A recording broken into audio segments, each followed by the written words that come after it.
Hello mga Mima, ayan, get ready with me. Ayan, may home service po tayo sa Manila. So, matagal na tong nag-i-inquire sa akin yan. Kako-singer ko po talaga siya. So, nasa abroad pa siya, nag-i-inquire na siya sa akin. Then, ayun, sa haba-haba ng prosesyon, natuloy din kami. So, ayun na nga, 3 years siyang nasa abroad. So, ngayon lang ulit kami magkikita. So, ayan na nga, nakita nyo naman, tirikang araw. So, nag-commute muna akong Montalban sa Top Avenue. So, after nyan, pagdating ko sa Top Avenue, tsaka ako nag-joyride. Papunta sa ating home service, ayan, sa Admiral Bay Suite. So, nakita nyo naman ang init, diba? Sobra. Talaga namang nakakamiss dito talaga sa Manila. Namiss ko yung ambience dito dahil nga puro bundok na ang nakikita ko sa Montalban. Wow! So, ayan na nga mga Mima, nandito na po tayo sa Admiral Bay Suite Hotel. Then, papasok na po tayo sa loob para kumuha ng visitor pass. So, ayan na nga po, nakuha ko na po. Waiting na lang po ako sa friend ko. So, ayan na nga po, nandito na ako sa unit nila.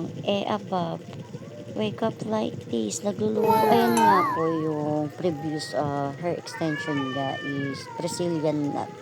So, ang tagal niya nang hindi nagpaparetouch dahil nga tiwala lang siya dun sa mga friend niyang pinapagawaan niya ng hair extension niya. So, nag-abroad kasi yung kumahawak talaga ng buhok niya at gumagawa ng hair extension. So, ako talaga yung choice niya gumawa ng pangalawang mag-aalaga ng hair extension niya or hair niya. So, ayan, ang mga eebab, chika-chika, kinemerut, mga nakaraan, mga kagagahan namin. Yan, yung mga nambubudol kami sa stage. After ng budol, ayan, magnonomo kami. O, diba? May gig ka na, naglasing ka pa. Uwag ka, nambubudol ka sa stage para lang sa alak, diba?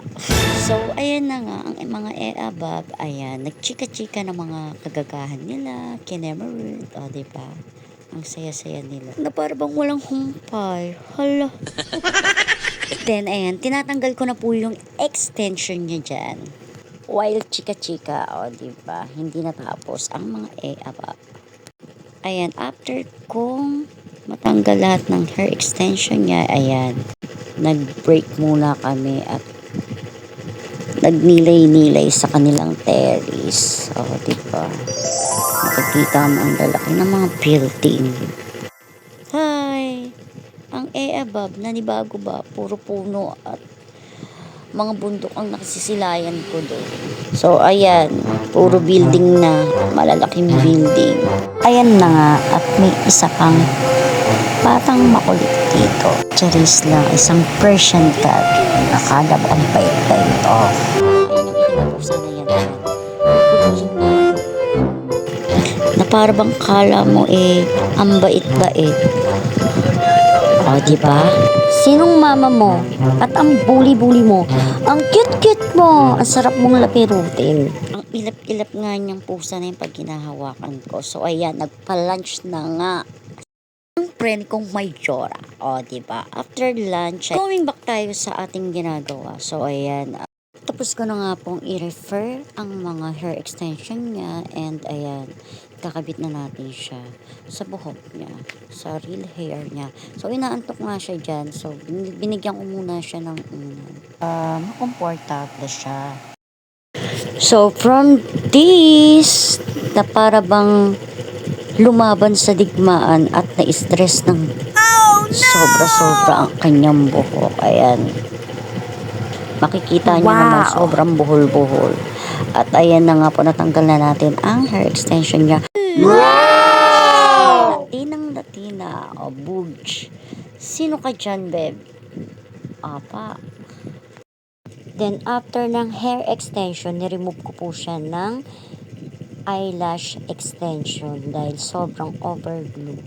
And sabi po nga po, ipahinga niya muna. Ayan, nakikita nyo dyan sa video niya na overglue yung kanyang lash extension.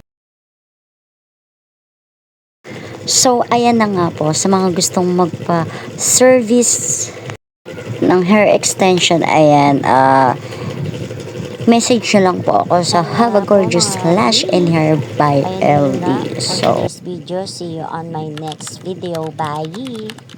Thank you.